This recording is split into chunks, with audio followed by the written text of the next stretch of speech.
Dashain special मिठो खसीको मासुको रेसिपी 1 किलो मटन युज गरेको छु। अब मटनमा जिन्जर गार्लिक पेस्ट, बेसार, गरम मसला, धनिया पाउडर, जीरा पाउडर, कश्मीरी मिर्च, खुर्सानीको पाउडर, काटेको हरियो खुर्सानी, चाहिने जति नुन र फाइनली चप्ड प्याज हालेर मजाले मिक्स गर्नुस् अनि 2-3 घण्टा या ओभरनाइट म्यारिनेट हुन दिनुस्। प्रेसर कुकरमा तोरीको तेल तताएर जीरा एकछिन फ्राई गर्नुस् अनि त्यसमा रातो सुकेको खुर्सानी, दालचिनी, तेजपत्ता, सुकमेल हालेर 2 मिनेटलाई फ्राई गर्नुस्। अब म्यारिनेट गरेको मटन हालेर हाई हिटमा मजाले 10 मिनेटलाई मासु चलाउँदै फ्राई गर्नुस्। यति बेला चाहिँ हाई हिटमा मासुलाई मजाले चलाउँदै फ्राई गर्नुपर्छ। एकछिन छोपेर फेरि 4 मिनेटलाई मासु पकाउनुस्।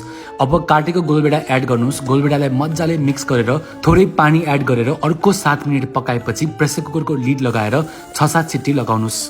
कुकरको लिड चाहिँ खोली नहाल्नु होला। ल अब मटन पाकिसक्यो। लास्टमा धनिया इज अप्सनल। यसरी एकदम मिठो खसीको विथ बाक्लो ग्रेभी तयार हुन्छ।